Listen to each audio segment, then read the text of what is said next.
بسم اللہ الرحمن الرحیم۔ السلام علیکم ورحمۃ اللہ وبرکاتہ۔ اب ہم سورہ کہف کے تیسرے عظیم واقعے کی طرف آتے ہیں جو حضرت موسیٰ علیہ السلام اور اللہ کے ایک نیک بندے حضرت خضر علیہ السلام کے درمیان پیش آیا۔ اس واقعے میں اللہ تعالیٰ ہمیں صبر، عاجزی، علم اور اپنی حکمت پر بھروسہ کرنا سکھاتے ہیں۔ اللہ تعالیٰ فرماتے ہیں، پھر دونوں نے ہمارے بندوں میں سے ایک بندہ پایا جسے ہم نے اپنی خاص رحمت عطا کی تھی، وہ اپنے پاس سے خاص علم سکھایا تھا۔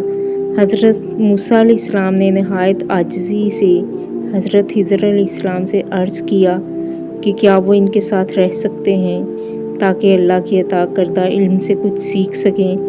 حضرت خضر علیہ السلام نے فرمایا، آپ میرے ساتھ صبر نہیں کر سکیں گے۔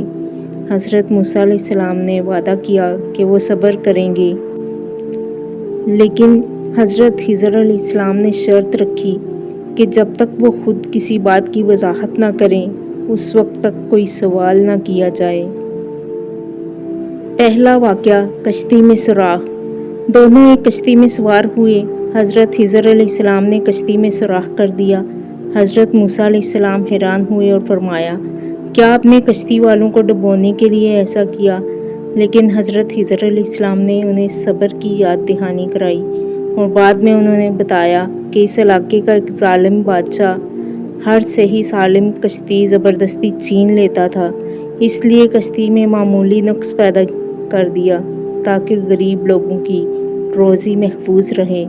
بعض اوقات ہمیں جو نقصان نظر آتا ہے وہ در حقیقت کسی بڑی مصیبت سے حفاظت کا ذریعہ ہوتا ہے۔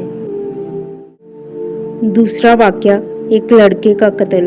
اس کے بعد حضرت خضر علیہ السلام نے ایک لڑکے کو قتل کر دیا۔ حضرت موسیٰ علیہ السلام اس پر بہت پریشان ہوئے کیونکہ ظاہری طور پر یہ ایک بہت بڑا معاملہ تھا۔ بعد میں حضرت خضر علیہ السلام نے بتایا کہ اللہ تعالیٰ کے علم میں تھا کہ یہ لڑکا بڑا ہو کر اپنے ایمان والے والدین کو سرکشی اور کفر کی طرف لے جا سکتا تھا، لہٰذا اللہ تعالیٰ ان کے لیے اس سے بہتر اور نیک اولاد عطا فرمانا چاہتے تھے۔ تیسرا واقعہ دیوار کی تعمیر۔ پھر دونوں ایک بستی میں پہنچے۔ وہاں کے لوگوں نے ان کی مہمان نوازی نہ کی، لیکن حضرت خضر علیہ السلام نے گری ہوئی دیوار کو بغیر کسی اجرت کے سیدھا کر دیا۔ حضرت موسیٰ علیہ السلام نے عرض کیا کہ اگر آپ چاہتے تو اس کام کی مزدوری لے سکتے تھے۔ تب حضرت خضر علیہ السلام نے فرمایا کہ یہی وہ وقت ہے جب ہمارا ساتھ ختم ہوتا ہے۔ انہوں نے بتایا کہ اس دیوار کے نیچے 2 یتیم بچوں کا خزانہ دفن تھا اور ان کے والد نیک آدمی تھے۔ اللہ تعالیٰ نے چاہا کہ دیوار اس وقت تک قائم رہے جب تک وہ بچے بڑے نہ ہو جائیں اور اپنا خزانہ خود نکال سکیں۔ اس واقعے سے حاصل ہونے والے عظیم اسباق۔ علم کے ساتھ عاجزی ضروری ہے۔ ہر وہ چیز جو ہمیں بری لگے ضروری نہیں کہ حقیقت میں بھی بری ہو۔ اللہ تعالیٰ کی ہر تقدیر میں حکمت ہوتی ہے، چاہے وہ ہمیں فوراً سمجھ نہ آئے۔ صبر مومن کی سب سے بڑی طاقت ہے۔ یتیموں اور کمزوروں کی حفاظت اللہ تعالیٰ کو محبوب ہے۔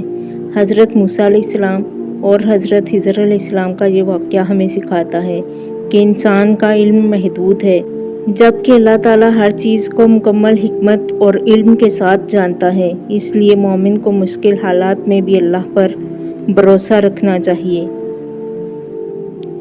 اب ہم سورہ کہف کے آخری عظیم واقعے کی طرف آتے ہیں، یعنی حضرت ذوالقرنین علیہ السلام کا واقعہ۔ اللہ تعالیٰ نے حضرت ذوالقرنین کو اقتدار، وسائل اور حکمت عطا فرمائی تھی، لیکن انہوں نے اپنی طاقت کو ظلم یا غرور کے لیے نہیں بلکہ عدل، انصاف اور اللہ کی اطاعت کے لیے استعمال کیا۔ اللہ تعالیٰ فرماتے ہیں، بے شک ہم نے انہیں زمین میں اقتدار عطا کیا اور ہر کام کا سامان مہیا کیا۔ حضرت ذوالقرنین مختلف علاقوں کا سفر کرتے رہے اور ہر جگہ انصاف قائم کیا۔ جہاں نیک لوگ ملے ان کے ساتھ حسن سلوک کیا اور جہاں ظلم پایا وہاں عدل کے مطابق فیصلہ فرمایا۔ یاجوج اور ماجوج کا واقعہ۔ اپنے ایک سفر میں حضرت ذوالقرنین ایک ایسی قوم کے پاس پہنچے جس نے ان سے شکایت کی کہ یاجوج اور ماجوج زمین میں فساد برپا کرتے ہیں، کیا آپ ہمارے اور ان کے درمیان ایک مضبوط دیوار بنا سکتے ہیں؟ حضرت ذوالقرنین نے ان سے مال لینے سے انکار کیا اور فرمایا کہ اللہ نے جو کچھ مجھے دیا ہے وہی میرے لیے کافی ہے۔ البتہ انہوں نے لوگوں سے محنت میں مدد مانگی، پھر انہوں نے لوہے کی مضبوط دیوار بنائی اور اس پر پگھلا ہوا تانبا ڈال دیا، جس کے بعد یاجوج اور ماجوج اس کو پار نہ کر سکے۔ لیکن حضرت ذوالقرنین نے اپنی کامیابی پر فخر نہیں کیا، بلکہ فرمایا، یہ میرے رب کی رحمت ہے۔ یہ الفاظ ہمیں سکھاتے ہیں کہ ہر کامیابی کا اصل سبب اللہ تعالیٰ کی رحمت ہے، نہ کہ صرف انسان کی طاقت یا صلاحیت۔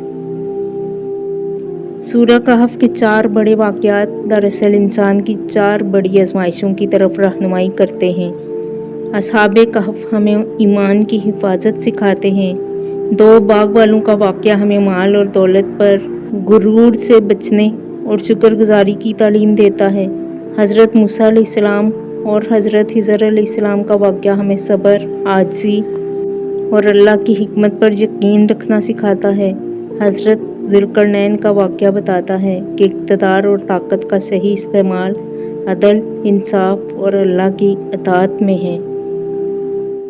سورہ کہف سے حاصل ہونے والے اہم اسباق: ایمان دنیا کی ہر نعمت سے زیادہ قیمتی ہے۔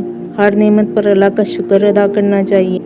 تکبر انسان کو ہلاکت کی طرف لے جاتا ہے۔ صبر اور توکل مومن کی کامیابی کی بنیاد ہیں۔ علم کے ساتھ عاجزی ضروری ہے۔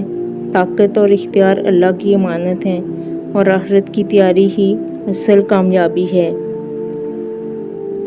اگر ہم سورہ کہف کے پیغام کو اپنی زندگی میں نافذ کر لیں تو انشاءاللہ ہم ایمان، اخلاق، صبر اور تقویٰ کے راستے پر مضبوطی سے قائم رہ سکتے ہیں۔ رسول اللہ صلی اللہ علیہ وآلہ وسلم کی تعلیمات کے مطابق جمعہ کے دن سورہ کہف کی تلاوت کا اہتمام کریں، اس کے معنی پر غور کریں اور اس کے پیغام کو اپنی زندگی کا حصہ بنائیں۔ اللہ تعالیٰ ہمیں قرآن مجید کو سمجھنے، اس پر عمل کرنے اور اس کی روشنی میں اپنی زندگی گزارنے کی توفیق عطا فرمائے۔ اے اللہ، ہمارے دلوں کو قرآن کے نور سے منور فرما، ہمیں ہر فتنے سے محفوظ رکھ، ہمیں صراط مستقیم پر ثابت قدم رکھ، ہمارے والدین، اساتذہ اور تمام اہل ایمان کی مغفرت فرما اور ہمیں جنت الفردوس میں اپنے محبوب نبی حضرت محمد صلی اللہ علیہ وآلہ وسلم کی رفاقت نصیب فرما۔ آمین یا رب العالمین۔ اچھی بات کو پھیلانا صدقہ جاریہ ہے۔ ویڈیو کو زیادہ سے زیادہ لائک کریں، شیئر کریں اور ڈیلی حدیث کے لیے چینل کو فالو کریں۔ کل ملتے ہیں ایک نئی آیت، ایک نئی حدیث کے ساتھ۔ تب تک کے لیے اللہ حافظ۔